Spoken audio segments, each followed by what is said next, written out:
నమస్తే. నేను సిరి. ఈ మధ్య కాలంలో అంటే బంధాలకి, బంధుత్వాలకి ఎక్కడ గూడా కొంచెం కూడా విలువలైతే లేకుండా పోతుంది. ఈ అంటే మనం నిన్న చూసుకున్నట్టయితే ఒక తల్లిని ఆస్తి కోసం కొడుకు చంపిన వైనం. కత్తిపోట్లు అంటే కత్తితో పొడి చేసి చంపేసాడు. ఆస్తిని పంచాలని జెప్పేసి. సో, అసలు ఏంటి ఈ ఈ మధ్య కాలంలో ఇలాంటివన్నీ ఎందుకు జరుగుతున్నాయి అనే అంశాన్ని మనకు వివరించడానికి మనతో పాటు ఉన్నారు ప్రముఖ సినీ క్రిటిక్ దాసరి విజ్ఞాన్ గారు. నమస్కారం సార్. సరే, ఇప్పుడు చూస్తుంటే నిజంగా మన సొసైటీలో అమ్మ, నాన్న మనం ఈ మధ్యకాలంలో చూసాం. వీళ్ళు వాళ్ళని మన సొంత వాళ్ళని ఎవరు లేరు. అమ్మ, నాన్న, భర్త ఎవరైనా సరే మనకి దేనికైనా అడ్డు వస్తున్నారంటే వాళ్ళని అడ్డు తొలగించుకోవాలి. ఇప్పుడు చూస్తున్నట్టయితే తిను కూడా ఆస్తి కోసం కన్న తల్లిని కడదేర్చాడు. అసలు ఏం జరుగుతుందంటారు సార్ అసలు? ఈ స్టోరీ చూస్తా తర్వాత నాకు మంచు మనోజే గుర్తొచ్చాడు తెలుసా. అంటే ఆస్తి కోసం మీ గొడవలు అని చెప్పేసానా, లేకపోతే ఏదో చూడు కథ చూడు అసలు ఎట్లా ఉందంటే ఐ డోంట్ నో. రీసెంట్గా నాకైతే ఆయన గుర్తొచ్చాడు. సరే, ఆయన గుర్తింపు ఇప్పుడు ఎందుకు లేవనకి, కానీ మన తెల్లాపూర్ ఇటు ఈ సంగారెడ్డి రూట్లో నల్గండ్ల ఈ షేర్లింగంపల్లి నుంచి ఏవేవో కొత్త కొత్త ఫ్లైఓవర్లు అమ్మ. హైదరాబాద్ ఇప్పుడు అంత అయింది. ఇంత ముందు అంటే నాంపల్లిలో బేగంపేటో చెప్పుకునే వాళ్ళం. ఇప్పుడు అవి ఎక్కడ, అటు యాదగిరి గుట్ట నుంచి మొదలు పెడితే ఇటు సంగారెడ్డి దాకా హైదరాబాద్ ఏ కాలనీ చెప్పినా మనకు కొంచెం ఇటుగానే ఉంది. సో ఇట్లా వదిలేస్తే తెల్లాపూర్ సైడ్ అనమాట. ఇదేంటి డివినో విల్లాస్, మన ఇన్కార్ వాళ్ళ ప్రాపర్టీస్ అవి. మన మంచి లగ్జరీ పెద్ద హౌసెస్. ఎలా సన్ సిటీలో రిచ్మండ్ విల్లాస్ ఉంటాయి తెలుసా, పెద్దవి. అంత పెద్ద పెద్దవి నాకు తెలియదు. పోనీ మన ల్యాంకోలో హ్యాంగింగ్ గార్డెన్స్ అని పెద్ద హ్యాంగింగ్ గార్డెన్స్ కూడా చిన్నవే వీటికంటే ఇంకా పెద్దవి, పెద్ద విల్లాస్. మీకు ఎలా చెప్పను మరి. సో ఆ మంచి విశాలమైన విల్లాస్, మంచి స్విమ్మింగ్ పూల్, క్లబ్ హౌస్ అన్నీ ఉంటాయి. ఓ 3-4 డజన్ల ఫ్యామిలీస్ ఉంటాయి అంతే. ఇక్కడ ఏమైంది, మల్లారెడ్డి అండ్ రాధికా రెడ్డి అనే దంపతులు, ఇద్దరికి కూడా అటు ఇటుకు ఒక 50 ఏళ్ళు ఉంటాయి. 2 పిల్లలతో చక్కగా ఉంటున్నారు, 4 ఇంట్లో హ్యాపీగా. పిల్లోడు కార్తీక్ రెడ్డి చిన్నోడు 26 ఇయర్స్, పెద్దోడు సందీప్ రెడ్డి 28 అలా ఉంటాయి. మొన్న రీసెంట్లీ మ్యారేజ్ అయింది. అందరూ బాగానే ఉన్నారు. పెద్దోడు ఏంటంటే ఇప్పుడు నేను వీళ్ళు యాక్చువల్గా అక్కడ ఇల్లు ఎందుకు కొన్నారు, అప్పుడెప్పుడో మన హైటెక్స్లో ప్రాపర్టీ షోస్ అవుతాయి కదా, మన క్రెడాయి అండ్ ట్రెడా వాళ్ళవి. అప్పుడు ఏపీ రిడా అని ఉండేది, ఇప్పుడు ట్రెడా అయ్యింది అది. ఇట్లా కొన్ని ప్రాపర్టీ షోస్ అయితే ఆ ప్రాపర్టీ షోలో ఇన్కార్ వాళ్ళ లొకేషన్కి వెళ్ళి ఒక మంచి విల్లాని కొన్నారు. వీళ్ళు చూశారు, నచ్చింది. ఒక విల్లా మీద ఇన్వెస్ట్ చేద్దాం అనుకొని ఇన్ని డబ్బులు తెచ్చుకున్నారు. అందులో సగం రేటుకే నీకు అద్భుతమైన విల్లా వచ్చేసింది, పెద్దది. ఇంకా సగం మిగిలింది. ఊరికే ఖర్చు పెట్టరుగా ఎవరు. ఇదంతా ఇన్వెస్ట్మెంట్ చేద్దాం అనుకున్నప్పుడు ఇది కూడా ఇంకో దాని మీదైనా పెడదాం అనుకుంటారు. సో అక్కడికి వెళ్ళి, సార్ ఇది మీ హౌస్ ఇలా ఉంటుంది అలా ఉంటుంది, బాగుందయ్యా, కొనేశారు.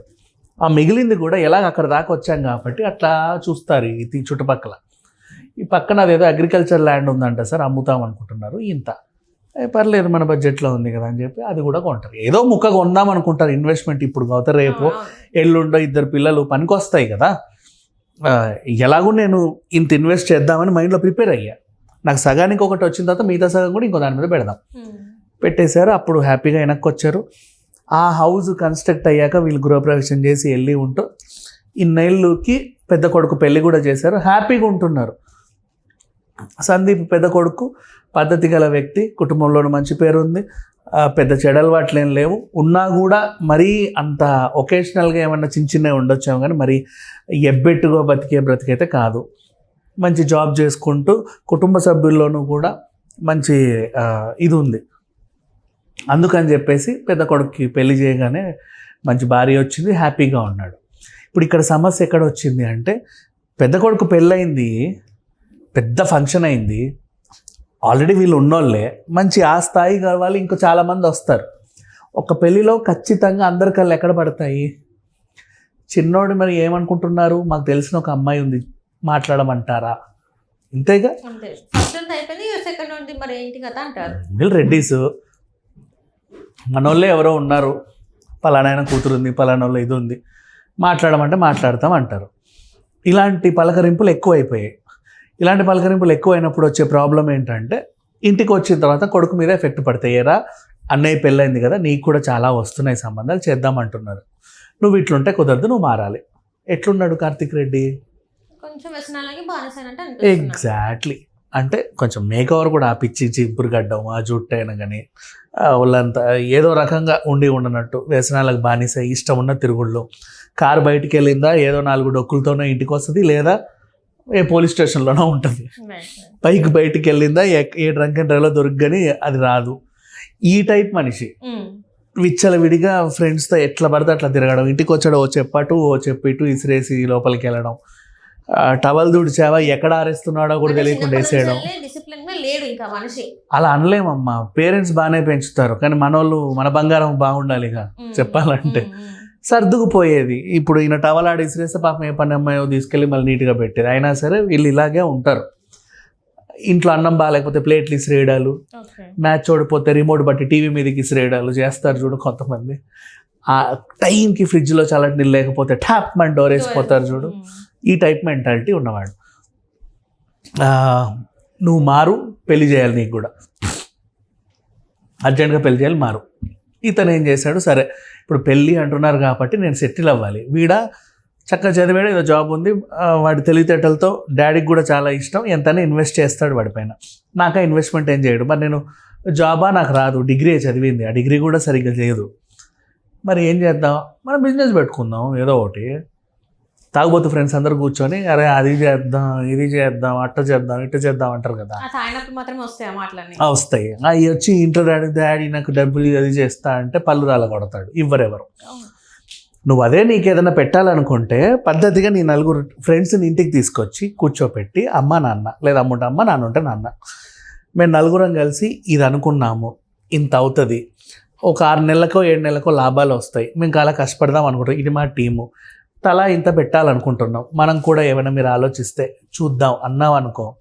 అసలు వాళ్ళకి నచ్చితే నిజంగా రేపు పిల్లోడు ఏదో బాగుపడుతుంది అనుకుని నష్టమైనా పర్లేదు, పోతే పోనీ వాడు బాగుపడతాడు అని చెప్పేసి ఇస్తారు కూడా. ట్రై చేయరా పర్లేదు, నువ్వు ఎక్కువ ప్రాఫిట్ మీద ఫోకస్ పెట్టకు, ఎప్పటికైనా సరే డబ్బులు వస్తాయి, మీరు మాత్రం కష్టపడండి అని చెప్తారు ఏ పేరెంట్ అయినా. కానీ నువ్వు తాగేసి ఊగేసి ఇంటికి వచ్చి తలుపులు దాన్ని డబ్బులు ఇచ్చావు నేను బిజినెస్ పెడతా అంటే ఎవరివ్వరు. బేసిక్గా జరిగేది అది. కానీ నువ్వేం పెట్టుకుంటావు మనసులో, ఏం చేయాలన్నా అన్నకే ఇస్తాడు, నాకు అసలు ఏం ఇవ్వరు అనేది ఒకటి పెట్టుకుంటావు మైండ్లో. ఇప్పుడు చెప్తున్నా నేను, నాకు మనోజ్ ఎందుకు గుర్తొచ్చాడు. ఆయన కూడా అంతే కదా, ప్రాపర్టీ అమ్మాలంటే అడ్డుగా అన్నకే పెడుతున్నారని చెప్పేసి అన్న అడ్డుగా ఉన్నాడు. తండ్రి ఉన్నంత వరకు నువ్వు పెట్టడానికి లేదు తాకట్టు. తండ్రి తదనంతరం మనం ఏమైనా చేసుకుందాం, ఉన్నవాడికైతే ఆస్తులు జరపడానికి లేదు అనేది అక్కడ కండిషను. ఈయనకేమో రకరకాల బిజినెస్లు పెట్టాలని ఆ ఫ్రెండ్స్ అందరితో అనుకున్నాడు. ఏముంటుంది పరిస్థితి. బట్ ఇక్కడ ఏం జరిగిందో చూడు. ఇంట్లో ఒప్పుకోవట్లేదురా, నాకు నాన్న రూపాయి ఇవ్వని అంటున్నట్లు. అట్టెట్టిస్తారా బాయ్, నీ డబ్బులు నీవి, పోయి ఆస్తులో వాట అడుగు, అట్టెట్లు ఉంటుంది. మీ ఫ్రెండ్స్ కూడా అలాగే సలహాలు ఇచ్చే వాళ్ళు ఉంటారు. వీడెట్లుంటాడు, వాళ్ళు కూడా అట్లాగే ఉంటారు కదా. అట్లెట్లుంటుంది, వెళ్ళి అడుగు, నీ ఆస్తి వాట నువ్వు అడుగు అన్నట్టు వాళ్ళు రెచ్చగొడతాడు. వీడు రెచ్చిపోయి ఇంటికి వచ్చి నా వాట నాకు ఇచ్చి ఏదో సంపాదించినట్టు. ఇప్పుడు వాళ్ళు ఏమంటారు గట్టిగా, మొన్నే అన్న పెళ్లి చేశాం, ఇంత ఖర్చు అయింది, ఇప్పటికిప్పుడు ఇంకోటి ఏం లేదు, నీకు పెళ్లి సంబంధాలు చూస్తే నీకేదైనా కట్నం వస్తే, నీ మీద నీకేదైనా కట్నం వస్తే అది నువ్వేమన్నా చేసుకోరా, నువ్వు బిజినెస్ ఏ పెట్టుకుంటావు, తాగి తందనాలు ఆడుతావు, ఆ పిల్లాన్ని ఏమన్నా చేసుకుంటావు, నీ ఇష్టం, మేమేమైనా చేస్తాం, వీళ్ళ బాధ్యత లేదు. అసలు నాకు అంత మంచి సంబంధం రావడం ముందు నేనేదో పెట్టాలి కదా, నాకా డిగ్రీ ఉంది, అట్లేం అవసరం లేదు. మా మొహాలు చూసి కూడా నీకు ఇచ్చేవాళ్ళు ఉన్నారు, కానీ నువ్వు సక్రమంగా ఉంటే, నువ్వు ఇట్టుంటే కుదరదు, పిచ్చి పిచ్చిగా, కొంచెం నీట్గా పద్ధతిగా ఉంటాయి. కనీసం మేము రంగుదిద్దైనా వీడు మంచోడండి అని చెప్తాం, అట్లీస్ట్ నువ్వు అలాగైనా చావాలిగా. ఆ టైప్లో వీళ్ళు అంటుంటే వీళ్ళకి మాత్రం వీడికి నచ్చలా, ఇక నాకు ఏమీ రాదనుకున్నాడు. ఇప్పుడు నేను చెప్పాను ఇందాక, చూసావా, రియల్ ఎస్టేట్లో వాళ్ళు కొన్నప్పుడు ఇంటితో పాటు ఒక భూమి కొన్నారు తెల్లాపూర్లోనే. దాని మీద వీడు కన్నుపడింది. అది కూడా ఎక్కడికి మళ్ళీ ఫ్రెండ్స్ దగ్గరికి వచ్చి చెప్తే వీళ్ళు ఏమంటారు, అరే మీకు ఎక్కడెక్కడ నా విలువలు ఉన్నాయా కనుక్కో అంటారు. ఉన్నాయిరా, ఒకసారి మేము అటేటో మా ఇల్లు కొన్న టైంలో మా డాడీ ఇంకేదో కొన్నాడు, నాకు తెలుసు అది కొన్నాడు మందే. డాడీ అది మందే కదా, ఆ మందేరా, దాన్ని ఏదో అది నాకు కావాలి, నా పేరు మీద రాసింది. ఏం వ్యవసాయం ఏమైనా చేస్తావా, దాన్ని ఏమన్నా మంచి గార్డెన్ చేస్తావా? అదే లేదు, దాన్ని అమ్ముకొని నేను బిజినెస్ పెట్టుకుంటాను. పిచ్చి పిచ్చి వేషాలు లేకు, రూపాయి కూడా ఇచ్చేది, first get lost on the house అన్నట్టుగానే మాట్లాడతారు. ఏమన్నా అసలు ఈ తిండి పెట్టుడే దండగా. ఇంకా తిడతారు, బూతులు కూడా తిడతారు, ఎందుకంటే వాళ్ళకి ఆ హక్కు ఉంది. నువ్వు అట్లా ఉంటే ఎవరైనా తిడతారు. అంత పెద్ద హౌస్లో, అంత మంచి గేటెడ్ కమిటీ సొసైటీలో ఎదురింటోళ్ళు పక్కింటోళ్ళు ఎలా ఉంటాడు, వీడు ఎలా ఉన్నాడు, వాళ్ళ బండ్లు ఎలా ఉంటాయి, వీడి బండి ఎలా ఉంటుంది, వాళ్ళ కార్లు ఎలా ఉంటాయి, వీడి కారు ఎలా ఉంటుంది. అది కొన్ని అవతారాలు బండ్లను చూసినా అర్థమైపోతాయి. నువ్వు ఎంత రిచ్ అపార్ట్మెంట్ నుంచి బయటకు వచ్చినా నీ కారు అవతారం చూస్తే నువ్వేంటో తెలుస్తుందిగా. ఆ విధంగా వీడు ఉన్నాడు. సో ససేమిరా కుదరదు అన్న తర్వాత ఇక అది పెట్టుకున్నాడు. అదేవిధంగా ప్లేట్లు ఎత్తేసి గ్లాసులు ఎత్తేసి ఇంటికి వెళ్ళి వాడు రూమ్కి వెళ్ళి తలుపేసుకున్నాడు. ఈడు మారేడ్లో ఈడు ఇంత అని వాళ్ళు పట్టించుకునే అవసరం, వాళ్ళు పట్టించుకోరు, ఇది అలవాటే వాళ్ళకి. కానీ ఈసారి ఎందుకో మరి ఈరోజు చాలా సీరియస్గా ఉన్నాడు ఇతను, చాలా సీరియస్గా ఉన్నాడు. మరి లోపలికి వెళ్ళి ఏం పీల్చుకున్నాడో ఏం గుచ్చుకున్నాడో మనకు తెలియదు. గంజాయికి బానిస అలవాట్లు ఉన్నాయి, అన్ని అలవాట్లు ఉన్నాయి, తాగుళ్ళు ఊగుళ్ళు. బయటికి వచ్చాడు, కిచెన్లోకి వెళ్ళి మన కోంబో కత్తులు కొన్నప్పుడు ఈ సైజులు ఉంటాయి, 5 సైజెస్. ఆ లాస్ట్ సైజ్ కాక మరీ చిన్న సైజుగా మధ్యలో ఒకటి ఉంటుందా, పొడవు కత్తి, మూతి కోసేది పొడవుకుండా పట్టుకునేది చిన్నగా ఉంటుంది. ఆ టైపు కత్తి తీసుకొచ్చి, ఇక నువ్వు కత్తి తెచ్చావంటే అది ఏం చేస్తావు ఇక తెలియదు, చెప్పలేము. అండ్ ఆ కత్తికి ఇంట్లో కూడా ఎక్కువ పని ఉండదు కాబట్టి 10 ఉంటుంది. మరి చిన్న ఎక్కువ వాడతాం, మా పెద్దదంటావు ఎప్పుడో నాన్ వెజ్ తెచ్చినప్పుడు వాడతాం, లేదా ఎప్పుడైనా ఆవకాయలు లాంటివి, ఆవకాయలు కూడా కొయ్యరులే, నాన్ వెజ్ కూడా అది కూడా చేయరు, రేరు, కొట్టే తెచ్చుకుంటాం కదా. ఆ కత్తులు వాడడం ఎక్కువ, ఆ 10 అలాగే ఉంటాయి. తీసి తల్లి రూమ్కి వెళ్ళాడు. నువ్వు తల్లి రూమ్కి వెళ్తున్నావు అని కూడా నీకు మైండ్లో లేదు. తల్లి రూమ్కి వెళ్ళి, అమ్మ ఇప్పుడు చెప్పు, ఇప్పుడే తేల్చు, నాకు ఆ ల్యాండ్ ఇస్తావా, ఎవరు నాన్నతో మాట్లాడు. ఆయన అయితే ఇవ్వనంటూ నువ్వు చెప్తే ఆయన ఇస్తాడు, చెప్తావా లేదా? ఏమి ఇచ్చేది లేదు, ఏం మాట్లాడుతున్నావు, ఫస్ట్ ఇంట్లోకి వెళ్ళి బయటికి నడు నువ్వు అని చెప్తే, అసలు ఏమి ఎట్లా కనబడుతున్నా మీకు నేను, అసలు నేను నీకు పుట్టలేదా, ఈ టైప్ ఆఫ్ పిచ్చి డైలాగులు వేస్తే ఆ తల్లి ఏం చేస్తుంది, చేతిలో ఉన్నది తీసి మొహానికి ఇసిరేస్తుంది.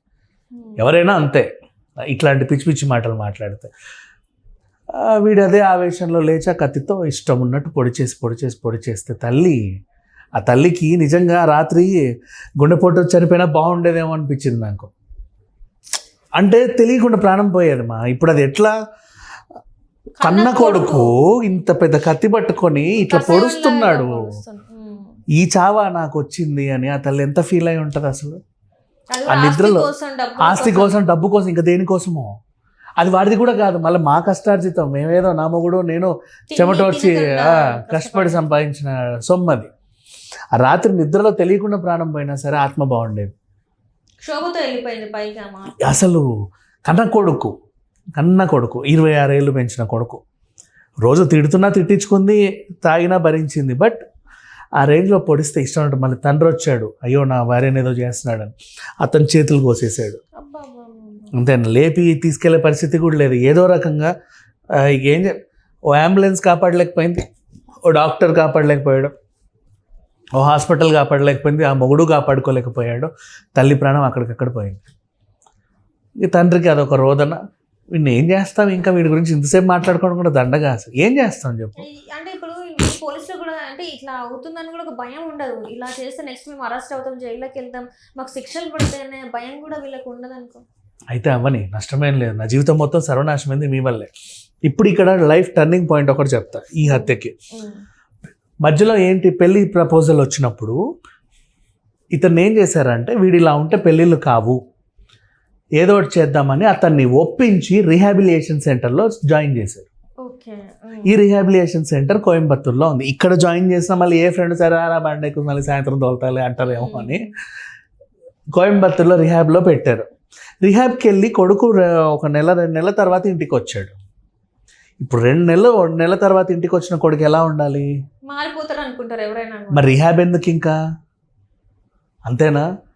కొడుకు వచ్చి తల్లిని పొడిచాడు, ఇంకా మూర్ఖుడు అయ్యాడంటారా? ఇప్పుడు నేను ఏమంటాను, నేను వీడిని కూడా ఏమన్నట్లా. రిహాబిలిటేషన్ సెంటర్స్ ఎందుకు మా, ఇంకా దేనికోసం? సరే వీడు పశువే, ముందు నుంచి వీడు పశువే, ఇప్పుడు పశువే. వీడు పశువుగా ఉన్నప్పుడే బాగున్నాడు, కనీసం తాగొచ్చి సైలెంట్గా పడుకునేవాడు. ఇప్పుడు నువ్వు తీర్చిదిద్దిన తర్వాత కదా వీడికి ఈ ప్రాబ్లం వచ్చింది. రిహాబిలిటేషన్ సెంటర్లో ఏం నేర్పించాడు తెలుసా వీడికి? కూర్చోబెట్టి, ఇప్పుడు ఈ స్టోరీ అంతా ఇంతకు ముందు లేదు. పెళ్లి చేసుకోవాలన్న ఆలోచన లేదు, అసలు వాడికి బిజినెస్ మీద ఆలోచన కూడా లేదు, ఏమీ లేదు. తల్లికి ఏంటంటే మారితే పెళ్లి చేద్దామన్న ఒక ఆశయం ఉంది. ఎప్పుడైతే వీడు ఫ్రెండ్స్తో బిజినెస్ డిస్కషన్లు ఎప్పుడు చేశాడు? రిహాబ్ నుంచి వచ్చిన తర్వాత. ఆ రిహాబ్లో వీళ్ళు నేర్పింది ఏంటి? రోజు రోజు వీడిని కూర్చోబెట్టి, ఒరే బాబు, నువ్వు అనవసరంగా తాగుడు తిరుగు పెడుతున్నావు, నువ్వు ఒక ఏడాది కాల్చే సిగరెట్లు వీటి వాల్యూ ఎంతో తెలుసా? ఇంత. నువ్వు రోజు తాగే మందు ఏడాదికి వాల్యూ ఎంత తెలుసా? ఇంత. నువ్వు ఇదే బిజినెస్లో ఇన్వెస్ట్ చేసావనుకో ఎంత వస్తాయో ఊహించు. ఇంత పెట్టుబడి పెట్టుకొని బతుకు, ఇట్లా ఉండు అట్లా ఉండని నేర్పించి పంపారు. నువ్వు నేర్పిన పాపానికి వాడు వచ్చి నాకు డబ్బులు ఇవి నేను బిజినెస్ చేస్తా అని ఇంట్లోకి ఉన్నాడు. ఇవ్వకపోతే తల్లిని నరికేశాడు. మరి నువ్వేం నేర్పావు రిహాబిలిటేషన్ సెంటర్లో? ఏం మార్చావు మనిషిని? ఆల్రెడీ అదేంటి, వాడు ఇంతకుముందే బాగున్నాడు, తాగేసి వచ్చి లోపల పడుకునేవాడు, అసలు ఏ సమస్య ఉండేది కాదు. ఎప్పుడు వస్తాడో తెలియదు, ఎప్పుడు పోతాడో తెలియదు. రిహాబ్ సెంటర్స్ వేస్ట్ అనట్లా, వీడిని జాయిన్ చేసిన రిహాబ్ సెంటర్ ఇప్పుడు సమాధానం చెప్పాలి. నువ్వేం నేర్పావు? మీ దగ్గర ఏదో ఉంటుంది, ఇప్పుడు తాగుడు మానుతారు, సిగరెట్లు మానుతారు, ఇవన్నీ మానుతారు, ఏదో ప్రయోజకుడు అవుతారని మీ దగ్గర పంపుతారు. మీరు కూడా నాసి రకమైన స్టాఫ్ని పెట్టుకొని 20,000 10,000 వచ్చేస్తారు, ఏం లేదు పిచ్చాడు అసలు ఏది పడితే నేర్పేయండి అని మీరు కూడా అలా ఉండి ఫీజులు దొబ్బేస్తే వాడు ఎలా మారుతాడు? ఇప్పుడు చూడు, నాణ్యత లేని ఇదిలో ఒక నాణ్యత కోల్పోయిన వ్యక్తి అయిపోయాడు. ఇంకా ఎగ్జాక్ట్లీ. ఇప్పుడు బయటికి వీళ్ళు వేసే యాడ్లు ఎలా ఉంటాయి? రిహాబ్ మా దగ్గర జాయిన్ చేయండి, మేము మీరు తీర్చిదిద్దేస్తాం. కోయంబత్తూరులో అంటే నిన్ను ఎంత చూసి అక్కడ అంత దూరం వచ్చాడు, అసలు వీడు రావడం గ్రేట్, వాడిని ఎంత కన్విన్స్ చేసి ఉంటారు? ఇంట్లో అది ఇంకా పెద్ద టాస్క్ కదా. వాడు ముందే మృగం, వాడు ఇప్పుడు ఎట్లా రోజు బానిస అయినోడు రిహాబ్ ప్లేస్ అంటే అక్కడ నాకేమీ దొరకవని తెలుసు, అలాంటి వాడు వచ్చాడు అంటే మారిస్తే మారే వ్యక్తే. నువ్వు ఇంకా మృగాన్ని చేసి పంపావు ఇంటికి, అది నేను అనేది. కరెక్ట్ లేదు, నువ్వు సరిగ్గా నేర్పాలా. ఏం నేర్పావో తెలియదు, ఎందుకు నేర్పావో తెలియదు. ప్రాణం పోవడం కాదు మా, వీడి జీవితం అంతా నాశనం అయిపోయింది నీ రిహాబ్లో వేసిన పాపానికి. వీడి జీవితం మొత్తం సరౌండ్, ఇప్పుడు జైల్లో ఉంటాడు, తల్లిని చంపాడు, సమాజంలో నువ్వు రిలీజ్ అయ్యి వచ్చినా సరే నీకంటే ఒక బ్రతుకు లేదు. ఏదో రోజు జైల్లో వీడు కూడా ఏదో చేసి ఆత్మహత్య చేసుకుంటాడు. నువ్వు ఎన్ని ప్రాణాలు తీసావు ఇప్పుడు? ఇట్లా ఉంది పరిస్థితి. అండ్ ఇంకో కొడుక్కి మనశ్శాంతి ఉండదు జీవితాంతం. వాడు అదే తలుచుకున్న తల్లి చనిపోయిన తల్లి, నిన్న కాక మొన్న పెళ్లి చేసింది. ఆ మొగుడికి నా భార్య పోయింది. ఎన్ని లైఫ్స్ నాశనం చేశాడు. కంప్లీట్ ఫ్యామిలీ కొలాప్స్ అయిపోయింది. రిహాబిలిటేషన్ సెంటర్స్ ఒకటి గుర్తుపెట్టుకోండి, వాళ్ళు ఏదో ఇంట్లో చేతగానిదే మీరేదో ఉద్ధరిస్తారని తీసుకొస్తారు. మీరు ఆ మాత్రం మార్పు తీసుకొస్తే బెటర్. వాడిని ఇంకా మృగంలా తయారు చేసి ఇంటి మీదకి వదలమని కాదు కదా. మొత్తానికి అయితే కొన్ని ఆలోచించి పంపిస్తే, పేరెంట్స్ కూడా చూసుకొని పంపిస్తే బెటర్ ఏమో కొన్ని వాటికి. సో మొత్తానికి అయితే ఇట్లా జరిగింది. ఈయనకి ఇప్పుడు మరి జైలు శిక్ష అయితే పడుతుంది. సో నెక్స్ట్ ఇలాంటివి జరగకుండా ఉండాలని చెప్పేసి కోరుకోవడం తప్ప మనం చేసేది ఏం లేదు. Thank you so much.